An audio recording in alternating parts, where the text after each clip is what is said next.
গাজার গণহত্যা ইস্যুতে দুদিন ধরে যেন অপতথ্যের ঝড় বয়ে যাচ্ছে দেশে। এর মধ্যে সংঘবদ্ধ গুজবের শিকার হয়েছেন প্রধান উপদেষ্টা ডক্টর মোহাম্মদ ইউনূস। নেতানিয়াহুর সাথে তার করমর্দনের একটি ছবি ফেসবুকে ঘুরছে, অথচ ডিজিটাল প্রযুক্তির কারসাজিতে এই ছবিটি যে ফেক সেটা অনেক আগেই ফ্যাক্ট চেকে ধরা পড়েছিল। এর মধ্যে আবার বাটার শোরুম লুটপাটে এআই দিয়ে বানানো ছবিও সবাই সত্যি মনে করে পোস্ট দিচ্ছে। সবচেয়ে বড় শঙ্কার খবর, আগামী 10 এপ্রিল শুরু হতে যাওয়া যে এসএসসি পরীক্ষা সেটা নাকি স্থগিত করা হয়েছে, এমন গুজবও কিন্তু ছড়িয়ে দেওয়া হয়েছে। দর্শক, সংবেদনশীল এমন 7টি অপতথ্যের ফ্যাক্ট চেক আমার হাতে, শুরুতে সেটা দেখে নেব, তারপর আলাপে যাব। ইসরায়েল ইস্যুতে রীতিমতো সংঘবদ্ধ গুজবের শিকার হচ্ছেন ডক্টর ইউনূস। সম্প্রতি ইসরায়েলকে সমর্থন দেয়ায় ডক্টর ইউনূসকে ধন্যবাদ জানিয়েছেন নেতানিয়াহু, এমন শিরোনামে যমুনা টেলিভিশনের লোগো ব্যবহার করে একটি ফটোকার্ড ভাইরাল হয়েছে। কমেন্টেও চলেছে উস্কানি। তবে সত্যিটা সামনে আনলো ফ্যাক্ট চেকিং প্রতিষ্ঠান ফ্যাক্ট ওয়াচ এবং রিউমার স্ক্যানার। জানা গেল যমুনা টিভি এমন কোনো সংবাদ বা ফটোকার্ড প্রকাশ করেনি এবং ডক্টর ইউনূসকে ধন্যবাদ জানিয়ে নেতানিয়াহু এমন কোনো মন্তব্য করেননি। ছবিটি গত বছরের এবং তৈরি করা হয়েছে ডিজিটাল কারসাজি দিয়ে।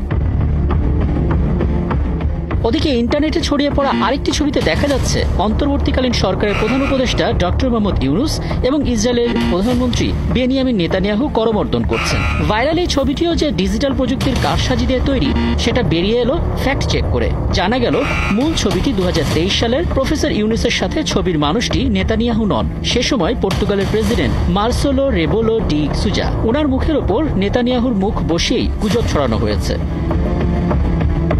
গুজব আরও আছে, এই যেমন এই ছবিটি ফেসবুকে ভাইরাল, যেখানে ডক্টর ইউনূস নাকি বলছেন ইসরায়েল তার আত্মরক্ষার অধিকার রাখে। বহু মানুষ কড়া প্রতিক্রিয়াও জানিয়েছে। পরে ফ্যাক্ট চেক করে জানা গেল পোস্টটি ভুয়া। এমন মন্তব্য ডক্টর ইউনূস করেননি। ইংরেজি দৈনিক দ্য ডেইলি স্টারের ফটোকার্ডে থাকা ডক্টর ইউনূসের বক্তব্য সম্পাদনা করে মিথ্যা তথ্য ছড়ানো হয়েছে।